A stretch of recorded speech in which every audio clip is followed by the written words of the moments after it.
जय हिंद बच्चों, आज हम इंग्लिश में पढ़ेंगे साउंड आई। हमने ए और ई साउंड सीख लिया है। अब हम सीखेंगे आई का साउंड, मतलब इन खाली बॉक्सेस में, लाइंस में हम आई फिल करके एक नई साउंड, एक नई आवाज बनाएंगे।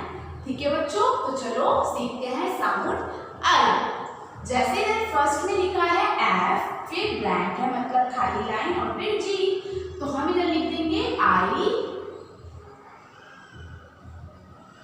तो ये बन गया फिग।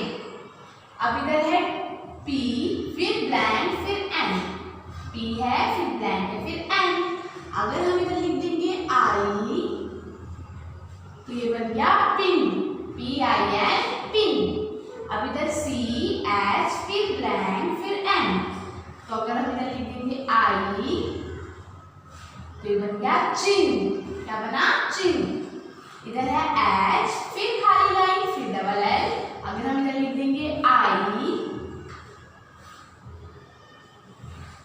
तो क्या बना? ये हिल। क्या बना बच्चों? हिल। इधर है एफ, फिर खाली लाइन, फिर डबल एल। अगर हम इधर लिख देंगे आई, क्या बना? फिल। फिर इधर है बी, फिर ब्लैंक, फिर डबल एल। तो अगर हम इधर आई लिखेंगे, फिर क्या बनेगा?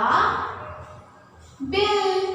तो नेक्स्ट है के, फिर ब्लैंक, फिर डबल एल। आप इधर लिख देंगे आई, तो क्या बना? किल। ठीक है। फिर है एन, फिर खाली लाइन, फिर एल। अगर हम इधर लिख देंगे आई, तो बन गया मिल। फिर है पी, लाइन, और जी। अगर हम इधर लिख देंगे आई, तो बन गया pig, P I G, pig. इधर है एस, इधर एच, इधर खाली लाइन, और इधर पी। अगर हम इधर लिख देंगे आई, तो क्या बना बच्चों? ये S H I P, ship. S H